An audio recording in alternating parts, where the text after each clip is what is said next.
le delta, c'est une action. Ça, c'est une action, ou bien c'est une instruction, ou bien c'est une commande. N'est-ce pas? Maintenant, après avoir calculé le delta, là, on cherche les solutions. Le calcul du delta, c'est la première étape, la recherche de solutions, la deuxième étape. Et il faut suivre ça de cette manière, parce qu'on ne peut pas sauter le calcul du delta pour aller à la recherche des solutions. C'est pourquoi on dit que c'est une suite d'actions ordonnées en séquence. Il y a un ordre qui est respecté. On calcule le delta, puis on cherche les solutions.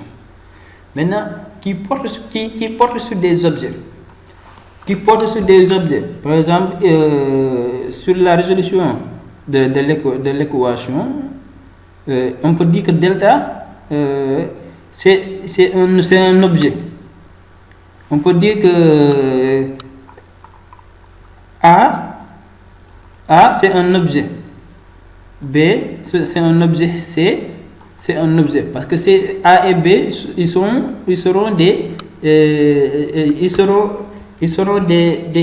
comment dirais-je, des valeurs. A et B, ils seront des valeurs. Par exemple, ça, je peux dire 5x au carré. 5x au carré. 5x au carré plus 3x plus b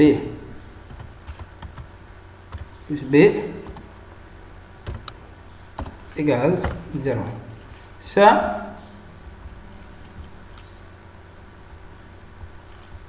on peut dire que ça c'est une équation du second degré, n'est-ce pas? C'est une équation du second degré et notre A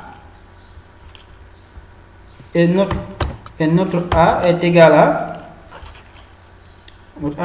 quoi? Notre A est égal à 5. Notre A est égal à 5. Notre B est égal à 3. Et notre C, attends, j'ai fait erreur là-bas, bon, c'est 8. Notre B est égal à 3 et notre C est égal à 8, n'est-ce pas? Donc, A, B, C, ce sont des objets. Et un objet est simplement une donnée qui est manipulée par l'algorithme pour résoudre un problème. On va voir ce que dans la section qui suit, c'est quoi un objet. Mais je veux simplement que vous compreniez que A, B, C, ici sur la résolution de l'équation, A et B, C, ce sont des objets. C'est parce que ils contiennent des données. Ils contiennent des données qui sont manipulées par l'algorithme pour résoudre l'équation. Par exemple, ici on a l'équation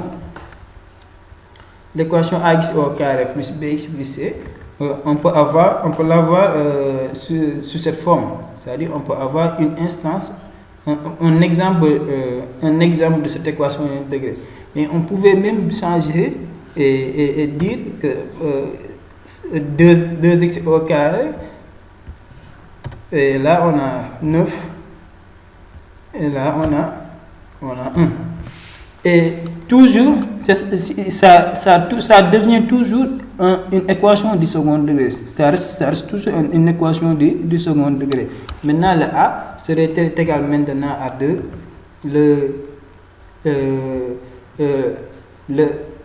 Le B est égal à 9 et maintenant le C est égal à 1. C'est ça qu'on appelle un objet. C'est une donnée qui est manipulée par l'algorithme pour résoudre un problème. Ici notre problème, c'est la résolution de l'équation du second degré. Et vous allez comprendre dans la section qui va suivre beaucoup plus c'est quoi un objet. Je voulais simplement décortiquer un petit peu la définition d'un algorithme pour que vous puissiez comprendre. Maintenant,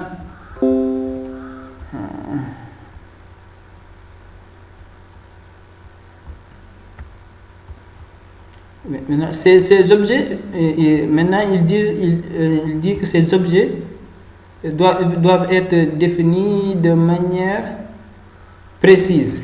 C'est-à-dire que là,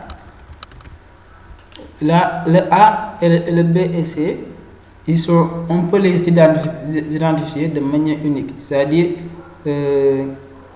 ici, le 2 qui est là est différent du 9 qui est là, est différent du 1 qui est là. Parce que le A, il est toujours avec le x au carré, le B, il est toujours avec le x, et le C est toujours à cette position.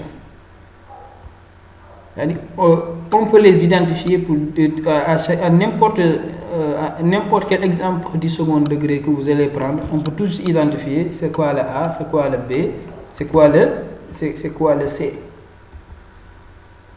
C'est quoi le A, c'est quoi le B, c'est quoi le C. N'importe quel exemple du second degré que vous allez prendre.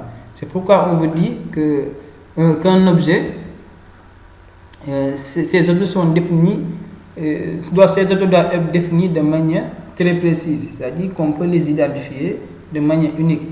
N'importe quel exemple que vous allez prendre, on saura ça, c'est le A, ça c'est le B, ça c'est le C. Maintenant, ils ont donné une définition d'un programme. Ils disent que le programme, c'est le codage d'un algorithme dans un langage de programmation qui peut être traité par une machine donnée. Maintenant, pour enseigner à un ordinateur ou à une machine comment on résout l'équation du second degré, après l'algorithme, il faut lui donner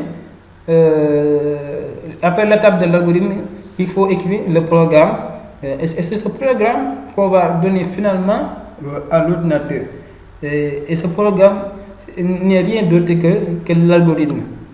Mais cet algorithme, on va l'écrire dans une autre manière. C'est-à-dire, cet algorithme qu'on a écrit pour résoudre cette équation du second degré, c'est ce même algorithme qu'on va prendre, mais l'écrire d'une autre manière en utilisant un langage de programmation qui sera compréhensible pour la machine pour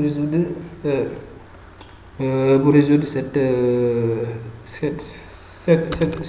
équation du second degré. Par exemple, si je vous dis comment on salue au Sénégal, quand on voit quelqu'un, on le salue en disant Assalamu alaikum. Mais en anglais, quand on salue quelqu'un, on lui dit, par exemple, how are you? Mais ces choses, on les dit de manière différente. Par exemple, on peut dire que ici, Assalamu alaikum représente l'algorithme. Maintenant, how are you, c'est le programme. Mais tous les deux, ils veulent dire la même chose. Assalamu alaikum, c'est saluer une personne quand on le voit. How are you, c'est aussi saluer une personne quand on le voit. Mais c'est la manière qu'on l'écrit, c'est ça qui diffère. Et c'est le même rôle qui se passe entre un algorithme et un programme. Maintenant, si vous écrivez le programme, vous donnez le programme à l'ordinateur. Maintenant, l'ordinateur va l'exécuter et résoudre l'équation du second degré.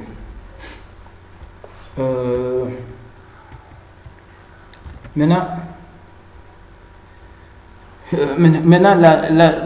la section suivante, c'est la notion d'objet. Et on a rencontré déjà le mot objet dans la définition de